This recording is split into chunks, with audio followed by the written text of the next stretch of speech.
most connected generation in history. How many of you agree with that? Just raise your hand. Okay, that's almost everyone. But the question is, are we also the best informed generation in history? I mean, if information is everywhere, why do so many of us feel confused? Why do debates feel so much louder, but not smarter? Why do we know what's trending worldwide, but we don't know what's going on locally? So before we talk about social media, news deserts, and the impact on democracy, let me tell you where I'm originally coming from. I have been working in the media industry for more than 10 years already.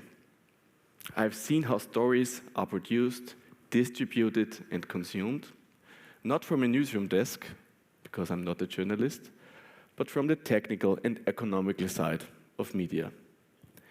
I'm the head of digital at a well-known media company based here in Upper Austria, and I have been obsessed with how information moves through society.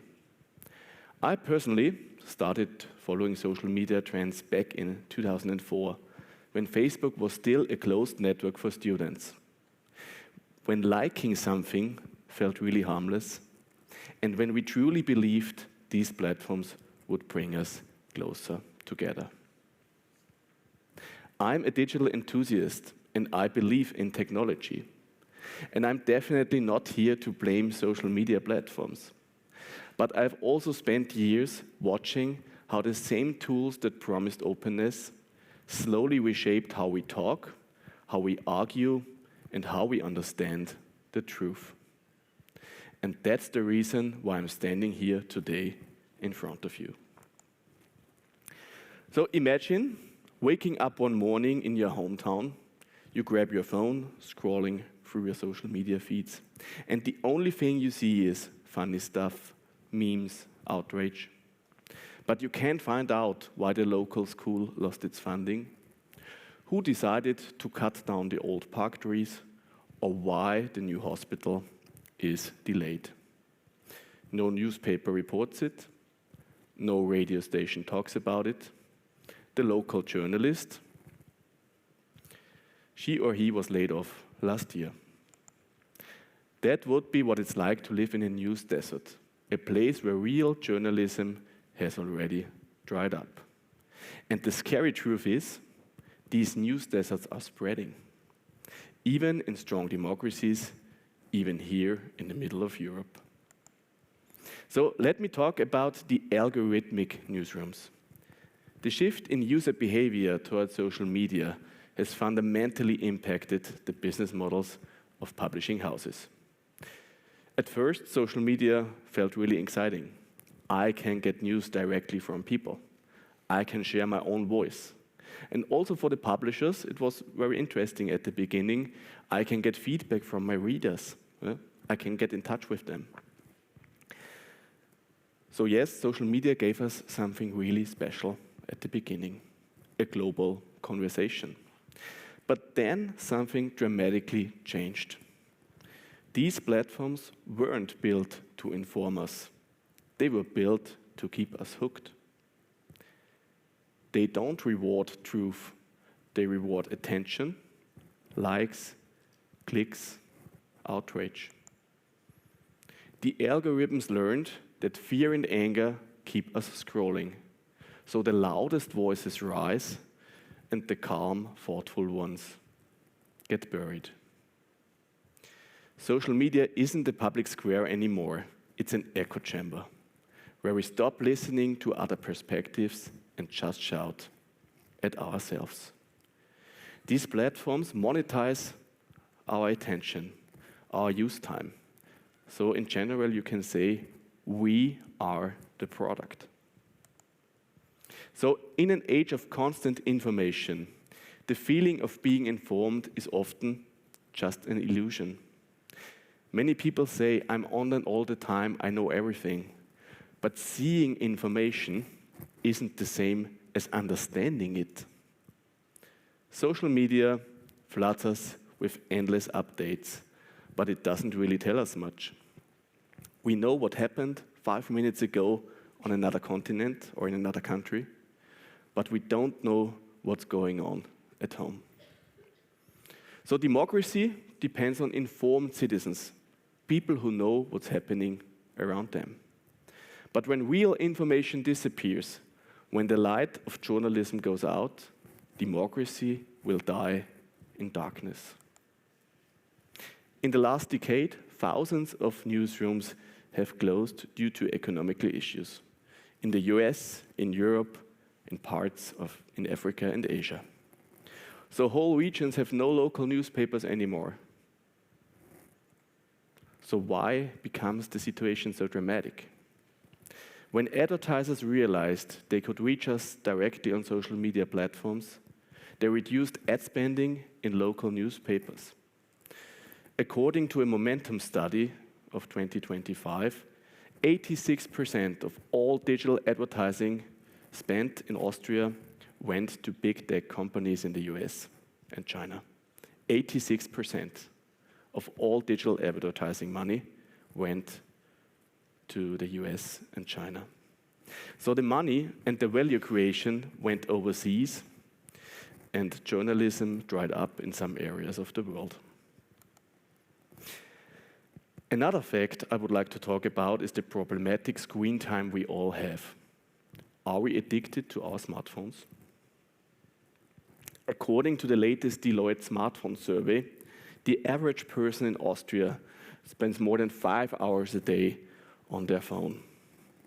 And most of the time, we use it to scroll through our social media channels. So if you live up to the age of 80 and you start to use your mobile phone at the age of 14, that's almost 13 years of screen time.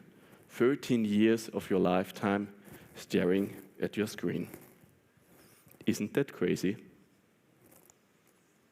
So we really have to ask ourselves, is this time really well spent?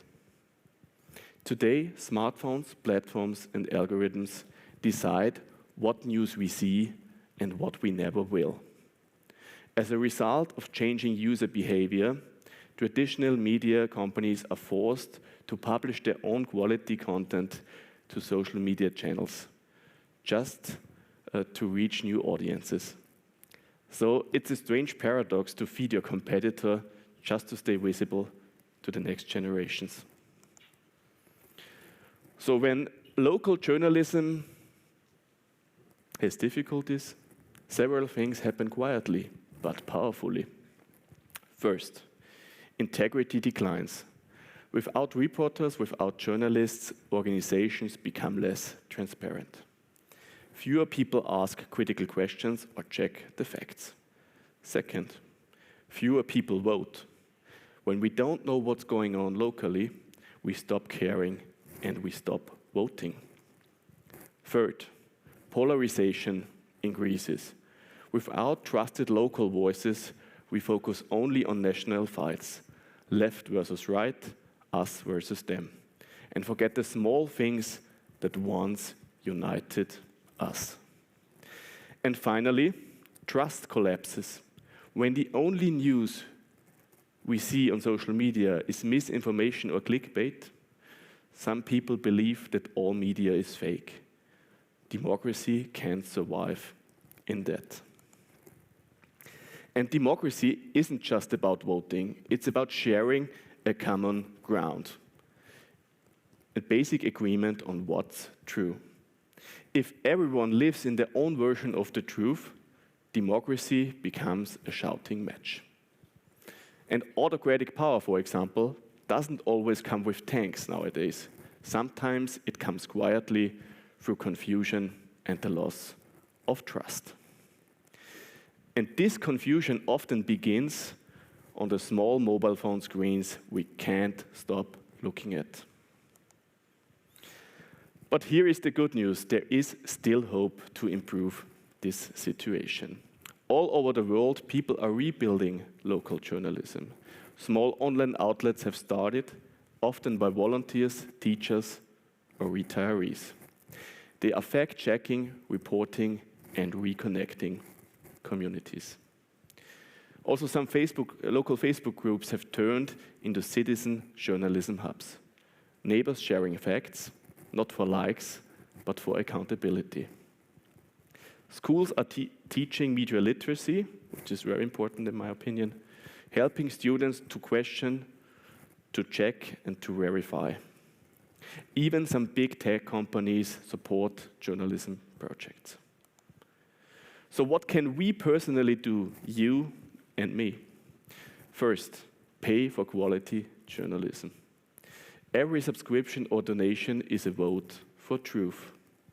We pay for movies and music online, but not for news that protects our democracy. Second, be careful online. Before sharing some information, always ask yourself, does it make sense? Is it useful? Or is it just noise?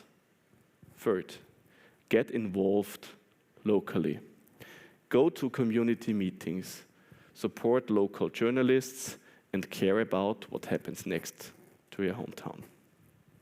Fourth, teach critical thinking. The next generation must know how to check, how to verify, and how to ask critical questions. Democracy doesn't need passive consumers, it needs active participants. And maybe it's also time for a new kind of social contract, one that protects not only free speech, but also freedom from manipulation. A contract where we remember that going viral on social media isn't the same as being right. Where we treat truth like a public resource to protect, like clean water or fresh air. Because when truth is polluted, society gets sick. And a news desert isn't just a place without journalism, it's a place without connection, without a shared understanding, and without sharing a common ground. So democracy in combination with independent quality journalism needs people like you and me, who are willing to search for the truth even when it's hard to find. So let me summarize one last time. Pay for quality journalism, get involved locally, and think critically, and never trust social media content without checking the facts. Together, we make sure that democracy will never get thirsty again. Thank you.